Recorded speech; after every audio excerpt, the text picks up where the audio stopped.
Continuing our Leadership Unplugged series yet this morning with Andrew Walker, GMST, Mobility Leader at EY, but freshman of our Board of Directors. So, you know, you've had a great time in the industry, a long career, but why don't you tell our friends just a little bit more about Andrew Walker? Okay, sure. So I call myself a mobility lifer. I've been doing mobility my entire career, starting as a college intern at a relocation company. Out. Yeah, so who knew that interns could take this as, an opportunity? I know, absolutely. Wow. And it's been fantastic. And I've loved every minute of it. But also I've had my own mobility experiences. Earlier in my career, I moved to the Midwest for a couple of years, really exciting From the East Coast? From the East Coast to Des Moines, Iowa. Oh. And I sometimes joke that it was my first expat assignment, but wonderful people, some of my best friends are still there, and that was a long time ago. But then also, a little bit more recently, I spent 5 years in London with my family, so as an expat.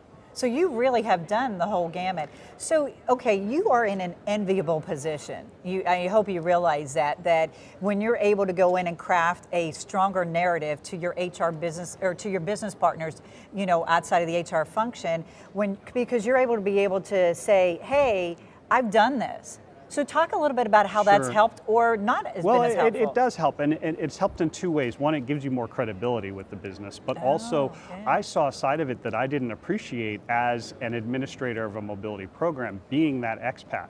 And we used to joke that weird things sometimes happen to expats where they're normal, rational people, and you send them on assignment, and they're somehow different. And they get a little crazy. A little bit crazy, a little bit irrational. And I saw that in myself, and I had to stop and say, I know better. I shouldn't be doing this. But it is unlike anything most people have ever done before, and it brings out different sides of people. But so I understand that now better, and driving that experience has become much more of a focal point in terms of what we do to ensure that we're trying to minimize those reactions. So how have you been able, you know, that's your personal experience, but you know, you were talking a little while ago, a couple of days ago, about some of the creative things that you've been doing at EY in terms of helping sort of, I think you called it mobility account managers. Talk a little bit about that shift, because it's so progressive. Well, and I think where we are going as an industry or as a practice is about to change substantially. You know, we can't keep doing things the way we used to do it, and the business is expecting much more of a strategic partnership with mobility, whether they know it or not. And sometimes they don't, but we know they need it. And so we were not really feeling like we were really deeply tied to the business and what their priorities are, and not supporting them the way they needed to. So we set up a new function within our mobility program. It's called account management. And so these account leads are aligned to each of our service lines, and they really act as a strategic partner, a mobility partner. So we have, you know, this is a known concept, HR business partners. Sure, but this is very specific to mobility, and they're getting embedded into these businesses to really have a deep understanding of what their requirements are and needs are, and help them think more strategically about mobility.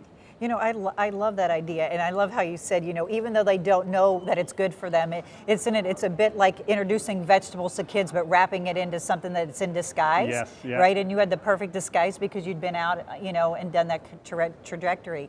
So talk to us, you know, in wrapping up here, you know, talk to us a little bit about advancing progress amidst chaos. Yeah, so there's a lot of chaos and a lot of disruption in our industry, and it's welcome, but it's sometimes challenging. And how do you make sense of it? And how do you keep the disruption from getting too crazy? And I've struggled with this myself, but I realized if we articulate a very clear vision about where we want to go and what kind of mobility function do we need to be, we can make sense of all of this disruption and see where it fits into our program. And sometimes there's disruption that frankly you want to avoid. It doesn't really help where you're going. So keeping that long-term plan in mind is a helpful way to kind of keep the chaos in control. So almost like issuing noise-reducing, canceling headphones for your team. Yeah, absolutely. All right. Thank you so much, Andrew. Appreciate you being part of Leadership Unplugged. Thank you very much. Yep.